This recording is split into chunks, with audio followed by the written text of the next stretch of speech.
ನನ್ನನ್ನು ಸೂತಕುಲದಲ್ಲಿ ಏಕೆ ತಿರುತ್ತಿದೆ? ಪ್ರತಿ ಕ್ಷಣದಲ್ಲೂ ಅಪನನ್ನು ಹೇಗೆ ಸಹಿಸಿಕೊಳ್ಳಲಿ? ಆ ನನ್ನ ದುರ್ಯೋಧನ ಸಹಾಯದಿಂದ ನಾನು ಅಂಗಾಧಿಪತಿಯಾದೆ. ಅದರ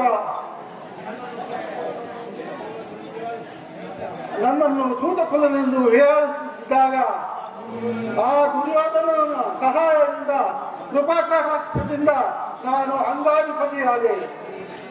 ಅದರ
ಆತ್ಮನಿಂದ ಪರಿಚಿಸಲ್ಪಟ್ಟು ನನ್ನ ಕೈಯಿದ ಪತಿಗಳು ನನ್ನನ್ನು ಭೋಗ ಹೊತ್ತಿನಂತೆ ದ್ಯೋತನೆ ಪಡುವ ಇಟ್ಟಿಸುತ್ತರು. ಹಸ್ತಿನಾವತಿ ರಾಜಸಭೆಯಲ್ಲಿ ದುರದೃಶ್ಯಾಸನದಿಂದ ಅಪಮಾನಿತಳಾದೆ. ರಾಜನಗರವನ್ನು ತ್ಯಾಗ ಮಾಡಿ ಅನಾಥ ಭಿಕ್ಷೆಗೆಯಂತೆ ಕಾಡಿನ ಕಾಡಿಗೆ ಅಲಿಯುವ ಪರಿಸ್ಥಿತಿಯೂ ಬಂತು. ಕೆಲವು ದಿನಗಳಾದರೂ ಸುಖವಾಗದಿದ್ದರೆ ಹೆಚ್ಚು ಹೆಚ್ಚು ಅಪಮಾನ. ಪರಮ ಇನ್ನು ಈ ದ್ರೌಪದಿಯಲ್ಲಿ ಇನ್ನು ಏನೇನು ಬರೆದಿರುತ್ತದೆ, ಏನೇನು ಬರೆದಿರುವೆ.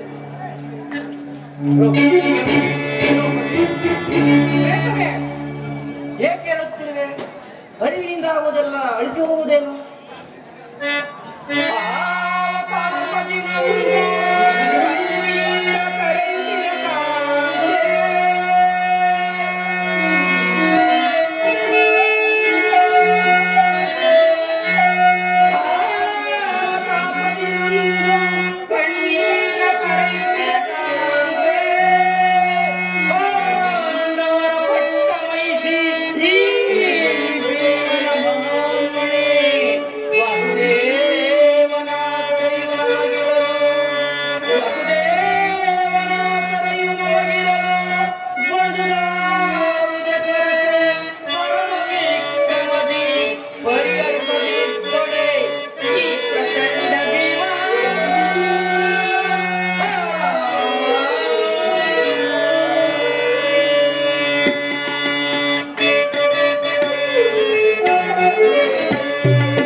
ಆನಂದ ಭಾಷಣವನ್ನು ಸುರಿತಲೇ ದ್ರೌಪದಿ, ನಿನ್ನೆ ದಿನ ತುಂಬಿದ ಸಭೆಯಲ್ಲಿ ನಿನಗೆ ಮಾತ್ರವಲ್ಲದೆ ಪಾಂಡುಪುತ್ರರ ಐವರಿಗೂ ಅಪಮಾನವಾಗಿರುವುದು. ಹಾಗಿದ್ದು ಹಾಗೆ ಹೋಯಿತು, ಅದನ್ನು ಮರೆತು ಬಿಡು. ಪ್ರಾಣೇಶ್ವರ, ನೀವೇನೋ ಪುರುಷ, ನಿಮಗೆ ಯಾರಾದರೂ ಮೂವಕ್ಕೆಗಳನ್ನು ಮಾಡ್ತಾರೆ, ಅಪಮಾನ ಮಾಡಿದರೆ ಅವರಿಗೆ ತಕ್ಕ ಶಿಕ್ಷೆ ವಿಧಿಸಿ.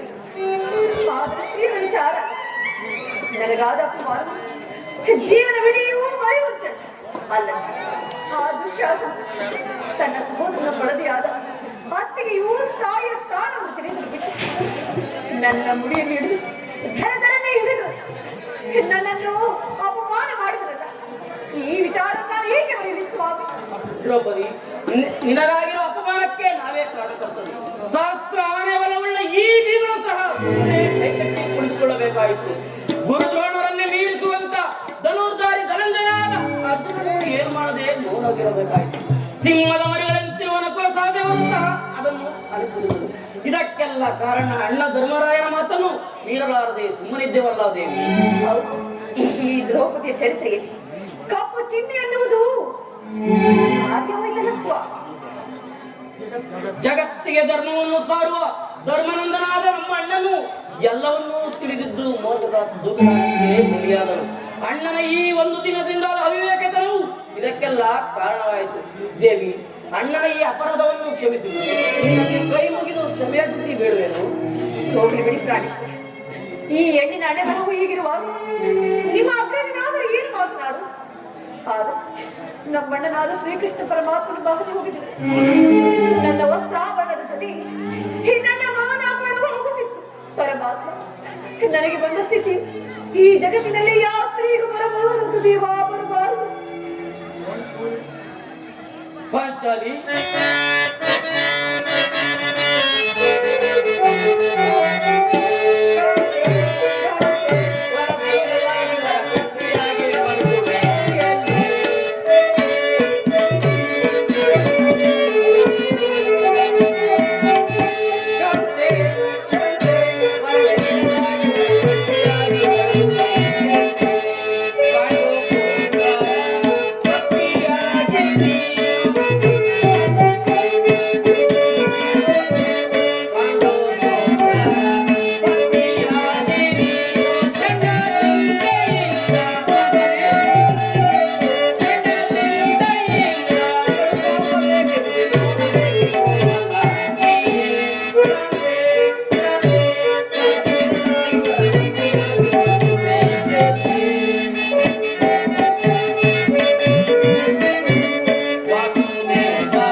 ಹೌದು ಅರ್ಜುನ, ಈತನ ಕೋಪವನ್ನು ಸಮಾಧಾನಪಡಿಸುವುದು ನನಗೊಮ್ಮೊಮ್ಮೆ ಸಾಹಸದ ಕೆಲಸವಾಗುತ್ತದೆ.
ಅಗ್ರಜ ದ್ರೌಪದಿಯನ್ನು ತೊಡೆಕಟ್ಟಿ ಕೂರಲು ಕರೆದ ಆ ಕೆಟ್ಟ ಕೀಟಕಾರನ ಅಟ್ಟಾಸ ಎಟ್ಟರ ಮಟ್ಟಿಗೆ ಇರಬೇಕೆಂದು ನೋಡಬೇಕು ಸಹೋದರರೇ.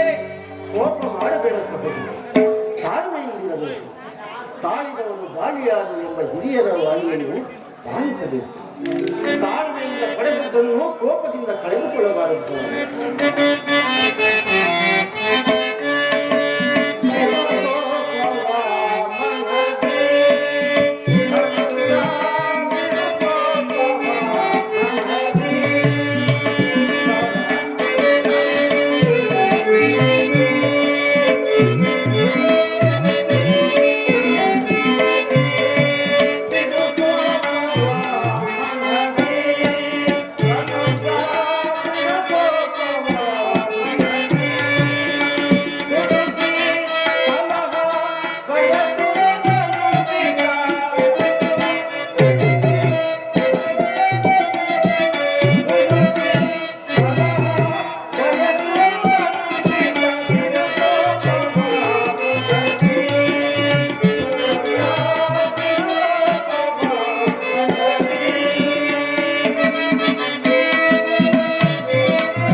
ಸಹೋದರರೇ, ನಾವು ತಾಳ್ಮೆಯಿಂದ ಇರಬೇಕು.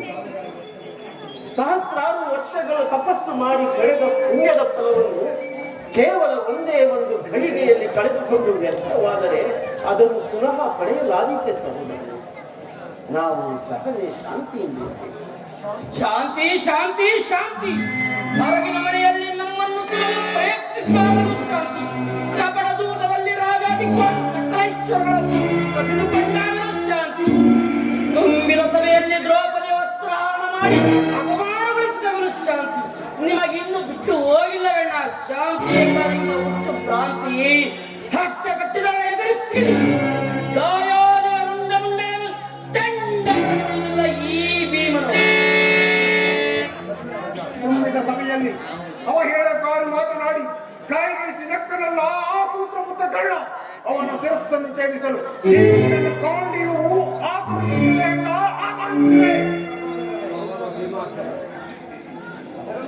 ಸಹೋದರರೇ, ಸಹೋದರ ಭೀಮಾರ್ಜುನರೇ, ನನ್ನ ಮಾತನ್ನು ಕೇಳಿ. ನಿಮ್ಮ ಮನೋಭಾವವನ್ನು ನನಗೆ ಅರ್ಥವಾಗುವುದು. ನಾವು ಸಹಸ್ರಾರು ವರ್ಷಗಳ ತಪಸ್ಸು ಮಾಡಿ ಪಡೆದ ಪುಣ್ಯದ ಫಲವನ್ನು ಕೇವಲ ಒಂದೇ ಒಂದು ಘಳಿಗೆಯಲ್ಲಿ ವ್ಯರ್ಥ ಮಾಡುತ್ತದೆ. ಪುನಃ ಅದನ್ನು ಪಡೆದಾಯಿತು. ನಾವು ಈಗ ಪ್ರಿಯ ಬಂಧುವಾದ ಶ್ರೀಕೃಷ್ಣ ಪರಮಾತ್ಮನನ್ನು ಧ್ಯಾನಿಸೋಣ. ಅವನ ಸಲಹೆಯಂತೆ ನಡೆಯೋಣ. ಅಣ್ಣ ಅಣ್ಣ ಧರ್ಮನಂದನ, ನನಗಪ್ಪಣೆಯನ್ನು ಕೊಡು. ಈ ಕುರುಗಳನ್ನು ಸರ್ವನಾಶ ಮಾಡಿಬಿಡುತ್ತೇನೆ.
ಸಹೋದರರೇ, ಕುರು ಪಾಂಡವರೀರುವರ ಧಮನಿಗಳಲ್ಲಿ ಹರಿಯುತ್ತಿರುವ ರಕ್ತವು ಒಂದೇ, ಆದರೆ ಆ ರಕ್ತದ ಗುಣವು ವಿಭಿನ್ನವಾಗಿರುವುದು.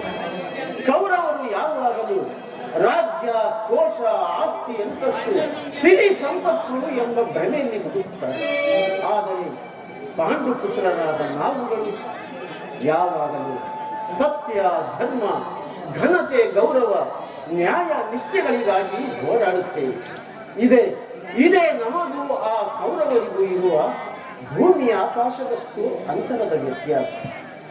ನೀವ್ಯಾರು ಚಿಂತೆ ಪಡುವ ಅಗತ್ಯವಿಲ್ಲ ಸಹೋದರರು. ಆ ವಾಸುದೇವರು ನಮ್ಮನ್ನು ಎಂದಿಗೂ ಕೈ ಬಿಡುವುದಿಲ್ಲ. ನಡೆಯಬಹುದು.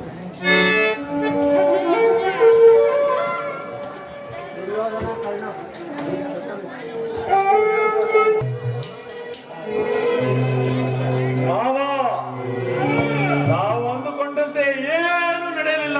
ಏನು ಮಾಡುವುದು ಮಾವ?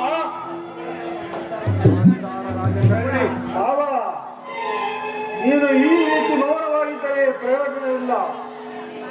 ಪರಿಹಾರವಿಲ್ಲದಿದ್ದರೆ ಹೇಳಿ, ನಾನೇ ಪರಿಹಾರ ಯುದ್ಧ ಮಾಡುತ್ತೇನೆ.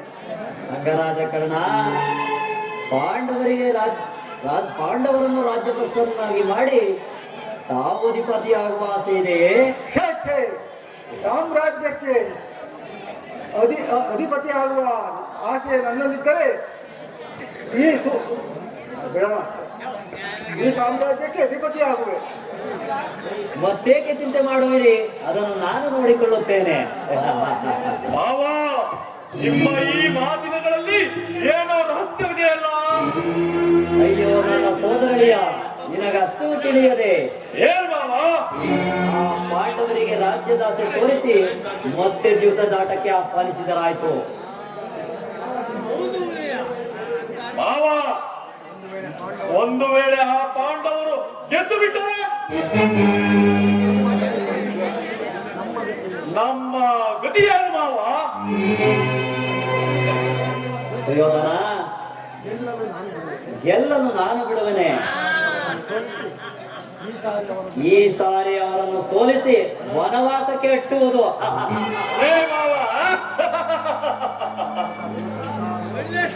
ಮಾವ, ಆ ಪಾಂಡವರನ್ನು ಮತ್ತೆ ಪಗಡೆಯಾಟಕ್ಕೆ ಕರೆಯುವ ಬಗೆ ಹೇಗೆ ಮಾವ? ಅದರ ಚಿಂತೆ ನನಗೆ ಬಿಡು. ನಿನ್ನ ಮಾವ ಶಕುನಿ ಇಲ್ಲವೇ? ಮಾವ, ನಿನ್ನ ಈ ಸುಯೋಧನೇ ಧನ್ಯ. ಮಾವ, ಹೋಗೋಣ.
ಶ್ಯಾಮ, ಕಾಪಾಡು ಕಾಪಾಡು.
ನೀವು ಬಂದಾಗಿನಿಂದ ಮೌನವಾಗಿ ಕುಳಿತಿದ್ದೀರಿ.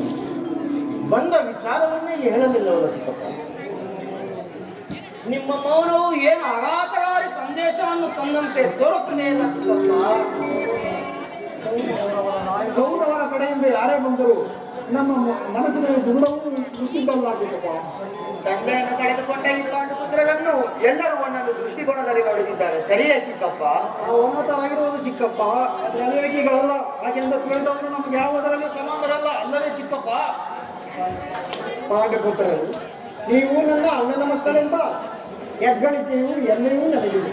ಆದರೆ ನಾನೇನು ಮಾಡಲಿ?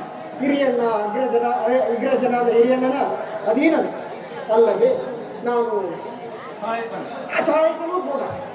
ನೀವು ಧೃತಿ ಕೆಡುವ ಅವಶ್ಯಕತೆ ಇಲ್ಲ. ನಿಮ್ಮ ಜೊತೆಯಲ್ಲಿ ಸದಾ ಶ್ರೀಕೃಷ್ಣ ಪರಮಾತ್ಮನೂ ಇರುವುದು. ತಪ್ಪಿದರೆ ನಾನು ಸಹ ನಿಮ್ಮೊಂದಿಗೆ ಇರ್ತೇನೆ. ಮಾವನವರು, ನೀವು ಬಂದ ವಿಚಾರವನ್ನು ತಿಳಿಸಲೇ ಇಲ್ಲವಲ್ಲ?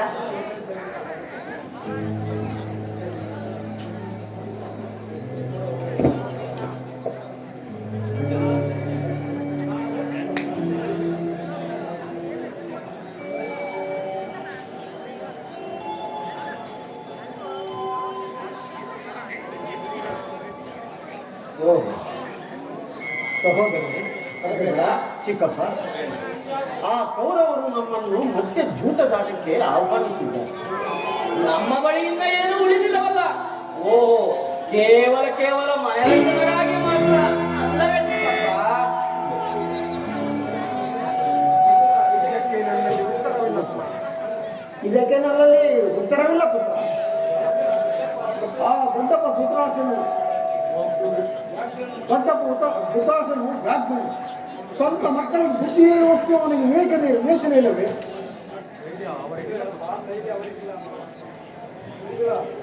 ಅರ್ಜುನ, ಆ ಧೈರ್ಯ ಅವರಿಗಿಲ್ಲ. ಆ ದುರ್ಯೋಧನನ ಹುಟ್ಟಿನ ಹಿಂದೆ ಒಂದು ನಿಗೂಢವಿದೆ. ಅದನ್ನು ಮೊಳಕೆಯಲ್ಲಿ ಕ್ಯೂಟಿ ಹಾಕಬೇಕಾಗಿತ್ತು. ಆದರೆ ಅಗ್ರಜನು ನನ್ನ ಮಾತನ್ನು ಕೇಳಬೇಕು. ನಾನಿನ್ನು ಬರುತ್ತೇನೆ ಪುತ್ರರೇ. ನಮ್ಮ ಆತಿಥ್ಯವನ್ನು ನೀವು ಸ್ವೀಕರಿಸಲೇಬೇಕು. ಮಗಳು, ಮತ್ತೊಂದು ಬಾರಿ ಬರುತ್ತೇನೆ ಮಗಳು. ಚಿಕ್ಕಪ್ಪ, ನೀವು ಮತ್ತೊಂದು ಸಾರಿ ಅಲ್ಲದು ಎಷ್ಟು ಸಾರಿ ಬೇಕಾದರೂ ನಮ್ಮ ಮನೆಗೆ ಬರಬಹುದು. ಆದರೆ ಆ ಕೌರವರ ರಾಯಭಾರಿಯಾಗಿ ಬೇಡ ಚಿಕ್ಕಪ್ಪ. ನಮ್ಮ ಚಿಕ್ಕಪ್ಪರಾಗಿ ಮಾತ್ರ ಬನ್ನಿ. ನಿಮಗೆ ಆತಿಥ್ಯ ಯಾವಾಗಲೂ ಸಿದ್ಧವಾಗಿರುತ್ತದೆ. ಚಿಕ್ಕಪ್ಪ, ನಾವು ಪಗಡೆಯಾಟಕ್ಕೆ ಸಿದ್ಧರಿದ್ದೇವೆ ಎಂದು ಅವರಿಗೆ ಹೇಳಿಬಿಡಿ ಚಿಕ್ಕಪ್ಪ. ಹಾಗಲಿ ಮಗಳು.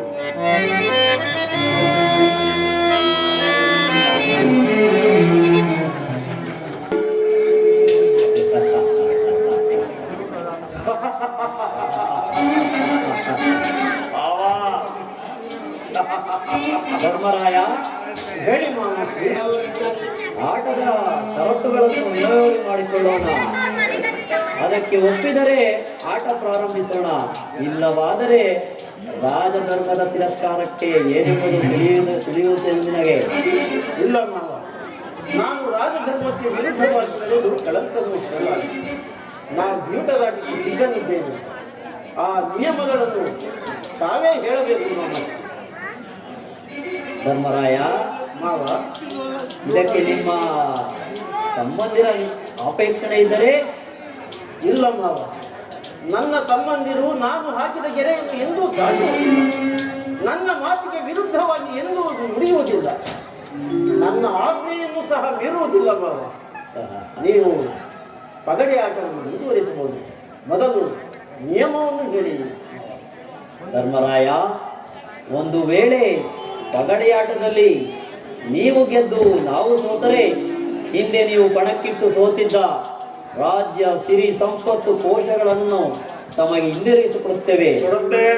ಆಗಲಿ ಅಲ್ಲವೇ ಸುಯೋಧನ? ಹೌದು ಮಾವ.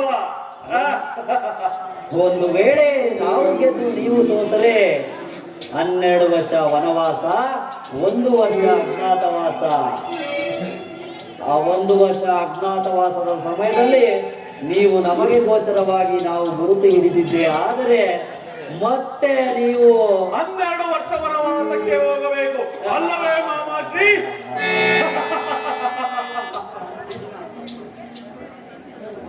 ವತ್ಸ ದುರ್ಯೋಧನ, ಇದು ತುಂಬಾ ಅನ್ಯಾಯ. ಪಾಂಡವರು ನಿನ್ನ ಚಿಕ್ಕಪ್ಪನ ಮಕ್ಕಳು, ನಿನ್ನ ಸಹೋದರರಲ್ಲವೇ? ಪಿತಾಮಹ, ಯಾವುದು ನ್ಯಾಯ ಯಾವುದು ಅನ್ಯಾಯ ತಿಳಿದಿರುವುದು.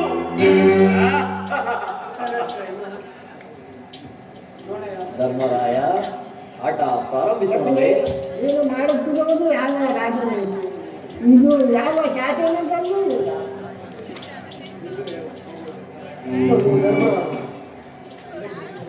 ಇದಕ್ಕೆ ನೀನು ಒಪ್ಪಬೇಡ. ಮಾನವತೆ ಇಲ್ಲದ ಮೃಗಗಳು ಇವರು. ಇದಕ್ಕೆ ನೀನು ಒಪ್ಪಬೇಡ. ಇಲ್ಲ, ವದನದಿನಲು ವಿದ್ರಸದಲಧಿ. ವದನದಿನಲು ವಿದ್ರಸದಲಧಿ. ನುಡಿಗೆ ವದನದಿನಲು ವಿದ್ರಸದಲಧಿ.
ನನ್ನ ಅವಶ್ಯಕತೆ ಇಲ್ಲ ಅಂದ ಮೇಲೆ ನಾನು ಈ ಸಭೆಯಲ್ಲಿ ಇರುವುದಿಲ್ಲ. ನಾನಿನ್ನು ಹೊರಡ್ತೇನೆ. ಆ, ಆ. ದುರ್ಯೋಧನ, ಎಚ್ಚರಿಕೆಯಿಂದ ಮುಂದೆ ಬಹಳ ಕಷ್ಟವನ್ನು ಅನುಭವಿಸಿದ್ದೇನೆ. ಏ, ಧರ್ಮರಾಯ, ಆಟವನ್ನು ಪ್ರಾರಂಭಿಸೋಣವೇ? ನಡೆಸು ಮಾವ. ಆಗಲಿ ಮಾವ. ಪಿತೃದೇವೋ ಭವ. ನನಗೆ ಮಾವ.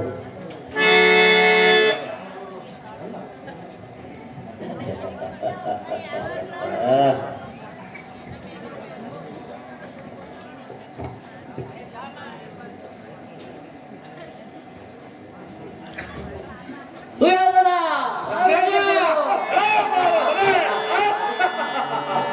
ಇನ್ನು ಮುಂದೆ ಈ ಪಾಂಡವರು ನನ್ನ ದಾಸರು ಅಲ್ಲದೆ ಈ ಗುರುಕುಲದ ಸಾಮ್ರಾಜ್ಯವು ನನ್ನದೇ. ಈ ಹಸ್ತಿನಾವತಿಯ ರತ್ನ ಸಾಮ್ರಾಜ್ಯ ಕಿರೀಟವು ನನ್ನದೇ.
ಪರಮಾತ್ಮ ವಾಸುದೇವ ನಿನ್ನ ಮಹಿಮೆಯನ್ನು ಅರಿತವರೇ ಆಗಿಹರು ಯಾರಿಗರು ಈ ಜಗದಲ್ಲಿ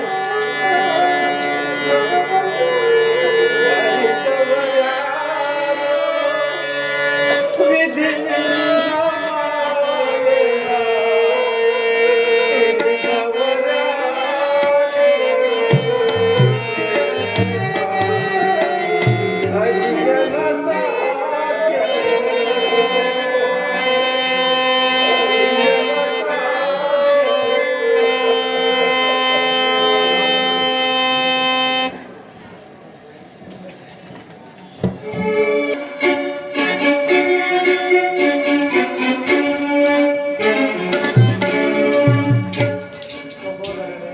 ಸಹೋದರನೇ, ಅಗ್ರಜ, ಈ ವನವು ಎಷ್ಟು ಸುಂದರವಾಗಿದೆ. ಹೌದು ಜ್ಯೇಷ್ಠ ಭ್ರಾತ, ಈ ಸುಂದರವಾದ ತರುಲತೆಗಳನ್ನು ನೋಡಿದರೆ ಕಣ್ಣು ಮನಗಳು ತುಂಬಿ ಬರುತ್ತವೆ. ಈ ವನವು ಸುಂದರವಾಗಿದೆ. ಸ್ವಲ್ಪ ಹೊತ್ತು ವಿಶ್ರಾಂತಿ ಪಡೆದು ಹೋಗೋಣ. ಅಗ್ರಜ, ನಾವು ಆ ಕೌರವರು ಪಡೆದ ಸಮಯದೊಳಗೆ ನಮ್ಮ ಸಾಮ್ರಾಜ್ಯವನ್ನು ಬಿಟ್ಟು ಬಂದಾಯಿತು. ಈಗ ಶ್ರೀಕೃಷ್ಣ ಪರಮಾತ್ಮನ ಸಲಹೆ ಪಡೆದು ಮುಂದೆ ಸಾಗೋಣವೇ? ನೀವು ಹೇಳೋದು ಸರಿಯಾಗಿದೆ ಅಣ್ಣ, ಹಾಗೆ ಮಾಡುವುದು ಸೂಕ್ತ. ಹೌದು ಆರ್ಯ, ನಮ್ಮ ಅಣ್ಣನ ಆಜ್ಞೆಯಂತೆ ನಾವು ನಡೆದುಕೊಂಡಿದ್ದೆ ಆದ ವರ್ಷಗಳು ಗಳಿಗೆಯಿಂದ ಕಳೆದು ಹೋಗುವು. ಆಗಲಿದ್ದರೆ ನಿನ್ನ ಸಲಹೆಯಂತೆ ಆ ಶ್ರೀಕೃಷ್ಣ ಪರಮಾತ್ಮನ ಸಲಹೆಯನ್ನೇ ಪಡೆದು ಮುಂದುವರಿಯುತ್ತೆ. ಆಗಲಿ.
ರಾಜಕುಮಾರರ ಪ್ರಣಾಮಗಳನ್ನು ಸ್ವೀಕರಿಸಿ. ರಾಜಪುತ್ರರೇ, ನಿಮಗೆ ಮಂಗಳವಾಗಲಿ. ನನ್ನನ್ನು ಆಶೀರ್ವದಿಸಿ. ಸೋದರಿ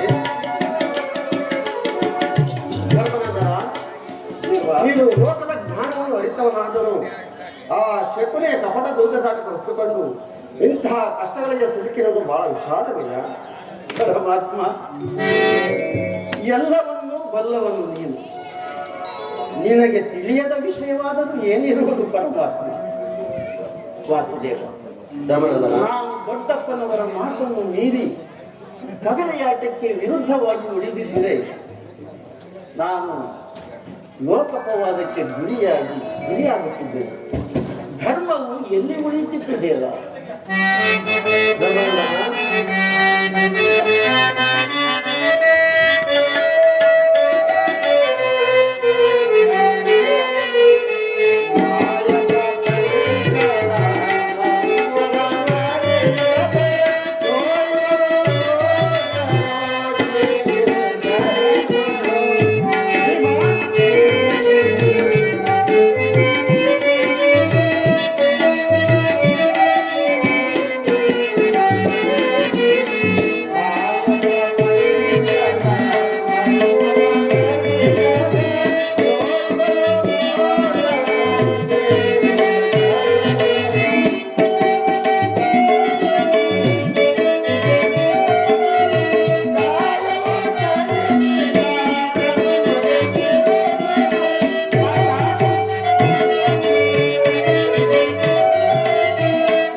ಧರ್ಮನಂದನ, ಪರಮಾತ್ಮ, ನೀನು ಹೆಸರಿಗೆ ತಕ್ಕಂತೆ ಧರ್ಮದ ಹಾದಿಯಲ್ಲಿ ನಡೆಯಲಿ.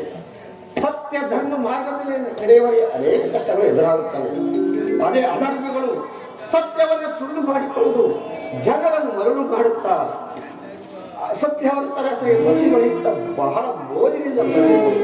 ಅಲ್ಲದೆ ಈಗ ಆಡಿದ ಮಾತನ್ನು ಅರೆಗಳಿಗೆಯಲ್ಲಿ ಆಡಿಲ್ಲವೆಂದು ಸಾಬೀತುಪಡಿಸುತ್ತಾರೆ. ಧರ್ಮನಂದನ, ಇರಲಿ, ಭವಿಷ್ಯದಲ್ಲಿ ಅವರಿಗೆ ಪಾಪಕ್ಕೆ ತಕ್ಕ ಶಿಕ್ಷೆ ಅನುಭವಿಸಲೇಬೇಕು. ನೀವು ಚಿಂತಿಸಬೇಡಿ, ಭಗವಂತನ ದಯೆಯು ನಿಮ್ಮ ಮೇಲೆ ಇರುತ್ತದೆ. ಆಗಲಿ ಪರಮಾತ್ಮ. ಭೀಮ,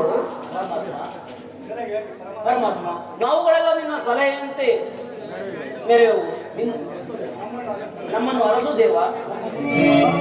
ಅರ್ಜುನ, ವಾಸುದೇವ, ನೀವು ತೋರಿಸಿದ ಮಾರ್ಗದಲ್ಲೇ ನಾವು ನಡೆಯುವುದು. ಅಣ್ಣನು ಹೇಳಿದಂತೆ ನಿಮ್ಮ ಸಲಹೆಯನ್ನು ನಾವು ಮೀರುವುದಿಲ್ಲ. ನಾವು ಏತಕ್ಕಾಗಿ ಇಷ್ಟೊಂದು ಕಷ್ಟವನ್ನು ಅನುಭವಿಸಬೇಕು? ನಾವು ಮಾಡಿದ ಅಪರಾಧವಾದ ಏನು? ಸತ್ಯ ಧರ್ಮ ಮಾರ್ಗದಲ್ಲಿ ನಡೆಯುವವರಿಗೆ ಅನೇಕ ಕಷ್ಟಗಳು ಸಾಲ ಎದುರಾಗುತ್ತವೆ, ನಂತರ ಪರಿಹಾರವಾಗುತ್ತವೆ. ಧರ್ಮನಂದನ, ನೀವುಗಳೆಲ್ಲರೂ ನನ್ನ ಸಲಹೆಯಂತೆ ನಡೆಯಬೇಕು. ಆಗಲಿ ಪರಮಾತ್ಮ. ಧರ್ಮನಂದನ, ಸೋದರಿ, ಈ ಕಾವ್ಯಕವನದಲ್ಲಿ ಹಲವು ಋಷಿಮುನಿಗಳ ಆಶೀರ್ವಾದ ಪಡೆಯಿರಿ. ಏಕೆಂದರೆ ಜಯಕ್ಕೆ ಆಧಾರ ಧರ್ಮ, ಧರ್ಮಕ್ಕೆ ಆಧಾರ ತಪಸ್ಸು. ಈ ಎರಡರ ಪ್ರತಿಫಲವೇ ಯಶಸ್ಸು. ಕಲಿತ ಧರ್ಮನಂದನ ಆಗಲಿ ಪರಮಾತ್ಮ. ಭೀಮ, ಪರಮಾತ್ಮ ಈ ಕಾಮ್ಯ ಕವನದಲ್ಲಿ ಗಂಧರ್ವನ ಎಂಬ ಪರ್ವತವಿರುವುದು. ಆ ಪರ್ವತದಲ್ಲಿ ಹನುಮಂತ ದೇವರಿರುವರು. ನೀನು ಅವರನ್ನು ಧ್ಯಾನಿಸಿ ನಿನ್ನಲ್ಲಿರುವ ಸಹಸ್ರಾನ ಪದವುಳ್ಳ ಬಲವಂತನೇನು, ಆದ್ದರಿಂದ ಯಾವ ರೀತಿ ಬಳಸಿಕೊಳ್ಳಬೇಕೆಂಬುದನ್ನು ತಿಳಿದುಕೋ. ಮುಂದೆ ಭವಿಷ್ಯದಲ್ಲಿ ನಿನಗೆ ಅದರ ಉಪಯೋಗ ಆಗುವುದು. ತಮ್ಮ ಅಪ್ಪಣೆ ಅಂತಾಗಲಿ ಪರಮಾತ್ಮ. ಪಾರ್ಥ, ವಾಸುದೇವ, ಈ ಕೈಲಾಸದಲ್ಲಿ ಪಾಶುಪದಾಸ್ತ್ರವಿರುವುದು. ನೀನು ಶಿವನನ್ನು ಧ್ಯಾನಿಸಿ ಆ ಪಾಶುಪದಾಸ್ತ್ರವನ್ನು ಪಡೆದುಕೋ. ಮುಂದೆ ನಿನ್ನ ಶಕ್ತಿಯು ಕ್ರಮಿಸಿದಾಗ ಅದರ ಉಪಯೋಗವಾಗುವುದು. ಅಪ್ಪಣೆಯಂತೆ ಆಗುವುದಿಲ್ಲ. ನಕುಲ ಸಹದೇವರೇ, ಪರಮಾತ್ಮ, ನೀವು ಅಶ್ವಿನಿ ದೇವತೆಯನ್ನು ಒಲಿಸಿಕೊಂಡು ಆರೋಗ್ಯ ಚಿಕಿತ್ಸಾ ವಿಧಾನವನ್ನು ತಿಳಿದುಕೊಳ್ಳಿ. ಮುಂದೆ ನಿಮಗೆ ಉಪಯೋಗವಾಗುವುದು. ನಿಮ್ಮ ಸಮಯವನ್ನು ಚಾಚಿ ತಪ್ಪದೆ ಫಲಿಸುತ್ತದೆ ಪರಮಾತ್ಮ. ಅಂತಿಮವಾಗಿ ನಿಮ್ಮೆಲ್ಲರಿಗೂ ಅತ್ಯಮೂಲ್ಯವಾದ ಸಲಹೆ ಏನೆಂದರೆ, ತಾಳ್ಮೆಯನ್ನು ಕಳೆದುಕೊಂಡರೆ ಸಿಗೋದು ವಿಷದ ಪ್ರತಿಫಲವೇ ಹೊರತು ಅಮೃತವಲ್ಲ. ಆದರೆ ಒಳ್ಳೆಯ ಹಾದಿಯಲ್ಲಿ ನಡೆಯುವವರಿಗೆ ಅನೇಕ ಕಷ್ಟಗಳು ಎದುರಾಗುತ್ತವೆ. ಆದರೆ ಅಧರ್ಮಿಗಳು ಸತ್ಯವನ್ನು ಸುಳ್ಳು ಮಾಡಿಕೊಂಡು ಮೋಸ, ನ್ಯಾಯ, ನೀತಿ, ಮರ್ಮವನ್ನು ಮರೆತು ಎಲ್ಲವನ್ನು ಮೋಸಗಾರರು. ನೀವು ಹುಟ್ಟು ಸಾವಿರಷ್ಟೇ ಖಚಿತವಾಗಿರಬಹುದು. ಬೇವನ್ನು ಬಿಟ್ಟು ಮಾವನ್ನು ಪಡೆಯಲು ಸಾಧ್ಯವೇ? ಯಾವ ಕಾಲದಲ್ಲೂ ಸಾಧ್ಯವಿಲ್ಲ. ಒಳ್ಳೆಯದನ್ನು ಬಿತ್ತಿ ಪುಣ್ಯ ಸಂಪಾದಿಸಿಕೊಂಡಿದೆ. ಕೆಟ್ಟ ಕೀಟಗಳ ಚಿಂತೆ ನನಗೆ ಬಿಡಿ. ಅಣ್ಣ, ಸತ್ಯಶೀಲರು ಧರ್ಮಶೀಲರಾದ ನನ್ನ ಪತಿಗಳು ಏತಕ್ಕಾಗಿ ಇಷ್ಟೊಂದು ಕಷ್ಟವನ್ನು ಅನುಭವಿಸಬೇಕು? ಅಣ್ಣ, ನನ್ನ ತಾಳ್ಮೆಯು ಮಿತಿ ಮೀರುತ್ತಿರುವುದು. ಇದೇ ರೀತಿಯಾದ ಅಗ್ನಿಯ ಪುತ್ರಿಯಾಗಿ ಜನಿಸಿದ ಅಗ್ನಿಯಲ್ಲಿ ಬಿದ್ದು ಪ್ರಾಣ ತ್ಯಾಗ ಮಾಡಿಕೊಳ್ಳುವಿನಣ್ಣ, ಪ್ರಾಣ ತ್ಯಾಗ ಮಾಡಿಕೊಳ್ಳುವೆ.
ಸೋದರಿ, ಸಾವಿರ ಕಟ್ಟಂತ ಶಿಲೆಗೆ ಮೂರ್ತಿಯಾಗುವಂತೆ ನಿನ್ನ ಪತಿಗಳು ಹಲವಾರು ಋಷಿಮುನಿಗಳ ಆಶ್ರಯವನ್ನು ಪಡೆದು ಮುಖವಿಟ್ಟ ಚಿನ್ನವಾಗುವುದು.